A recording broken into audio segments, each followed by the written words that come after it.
Live from our 7 Tasmania studios, your nightly news with Kim Miller begins now. Good evening, thanks for joining us this Tuesday. Leading the news tonight, LGBT rights advocates have welcomed a report recommending unlawful gay conversion therapy be banned in Tasmania. It follows alarming figures of suicide rates among survivors, but it's now up to the state government to consider any changes. 6 years ago, Rodney Croom met a Tasmanian survivor of conversion therapy. I made him a promise that Tasmania would enact legislation to make sure that no one would have to go through what he went through.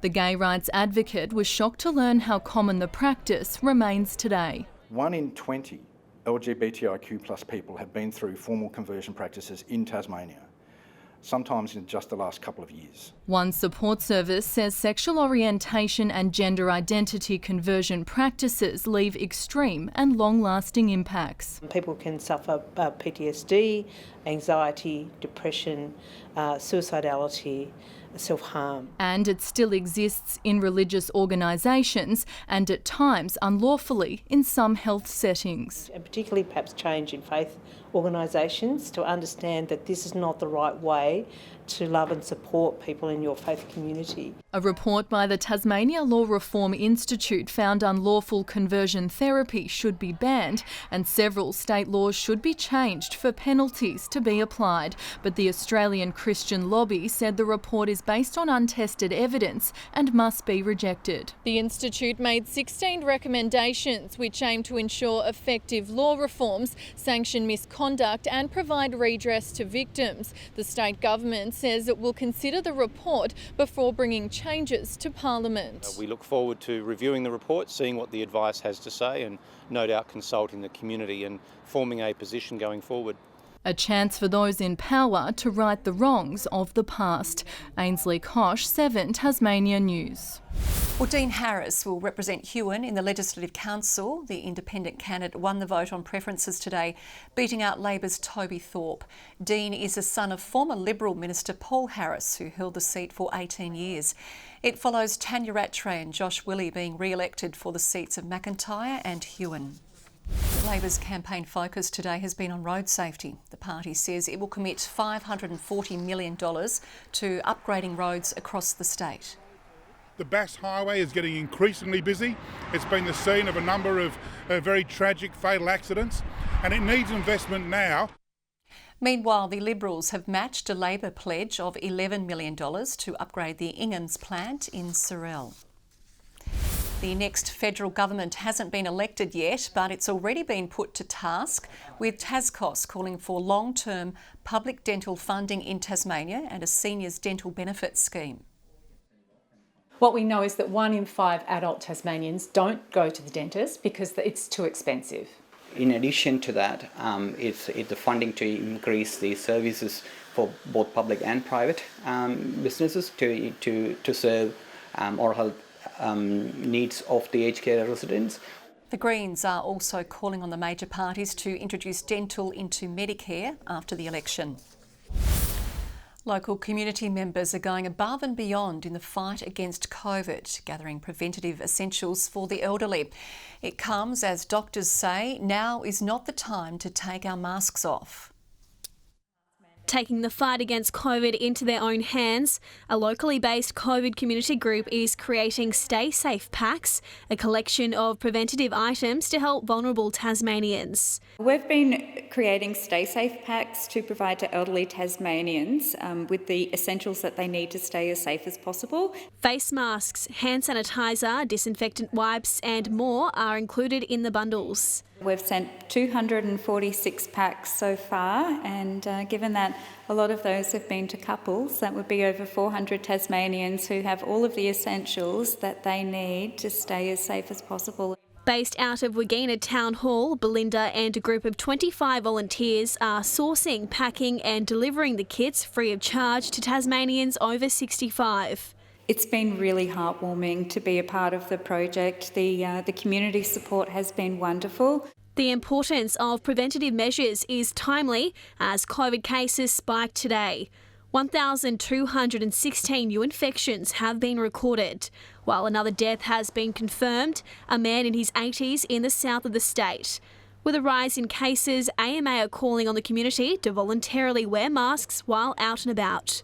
Shopping centres, thinking about churches, inside office buildings. Putting a mask on in those situations can actually prevent you from getting COVID. As we head to the polls this weekend, those stuck in isolation don't need to fear fines. Those who test positive for COVID from this evening will be able to vote via our secure telephone voting service.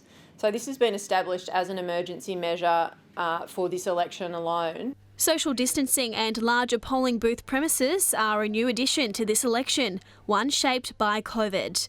McKenna Bailey, 7 Tasmanian News.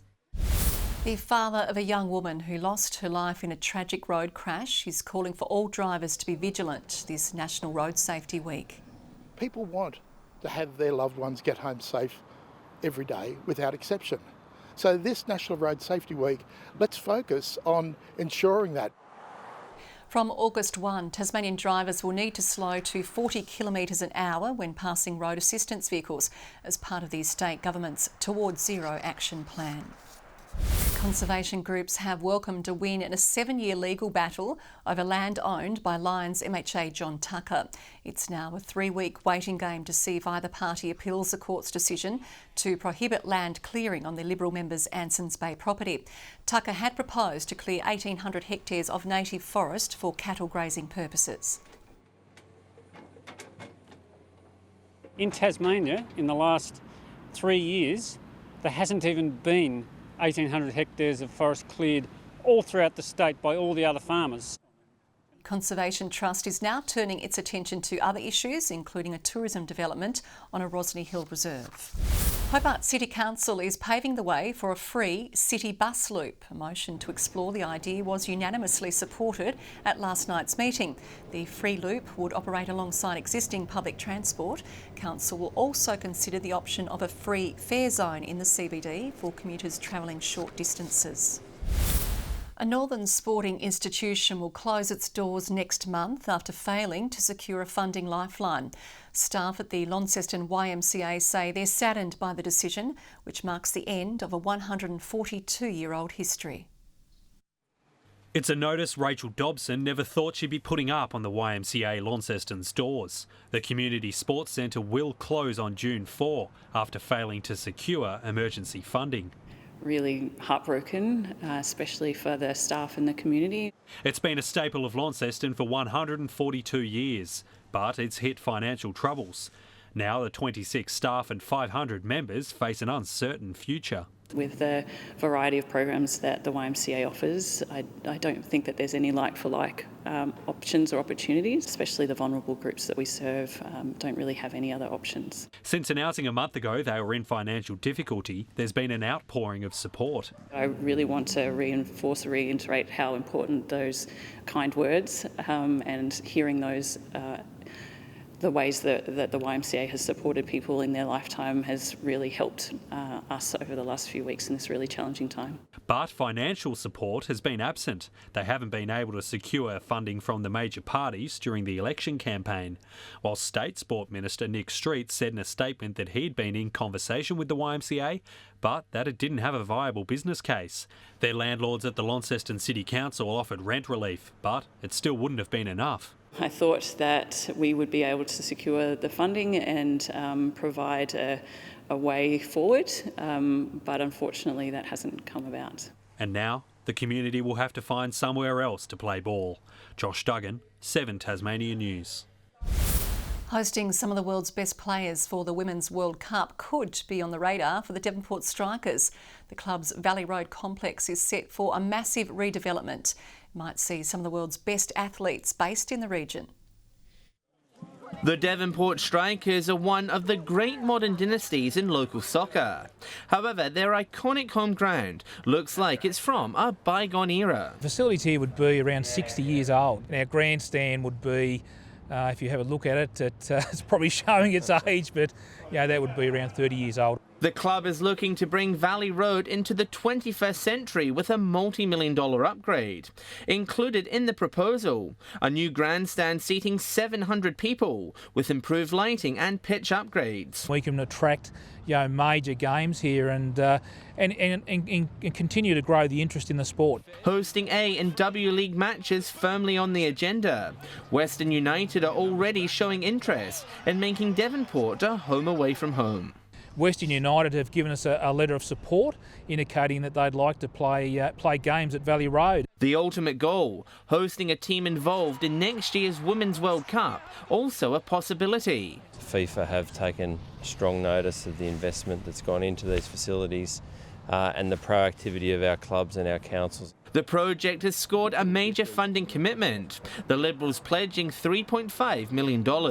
It's a great announcement for the sport. It's a great announcement for, as I said, more inclusivity. Players say the upgrade would be a game changer. It would feel really special and makes you get really excited and amped up for a game. Be able to watch all the national players play, I think would be so cool. John Hunt, 7 Tasmania News.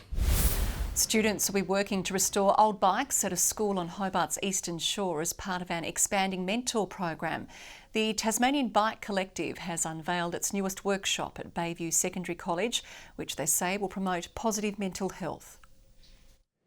Tasmania's classrooms are moving up a gear as a hands-on approach to learning rolls into Bayview Secondary College. So we certainly have students who learn a lot better sort of outside of that traditional classroom structure. The Clarence Plains Bike Collective program will see small groups of students working to refurbish old bikes. And we will focus on things like reliability, things like perseverance, goal setting and problem solving. The young mechanics will be earning credits to purchase their own bike parts, all the while having a safe space to discuss any school or home life struggles. So those conversations can happen in sort of this workplace environment here where students can be a lot more at ease. It's pretty fun, nice. They treat you with respect. Presbyterian Care Tasmania and the Clarence City Council are fuelling the program. This initiative is the third of its kind across the state, with the Tasmanian Bike Collective program running workshops in Clarendon Vale and Rugby, where mentors have already helped 540 students re-engage with school. The program is hoping to extend its services across even more state schools.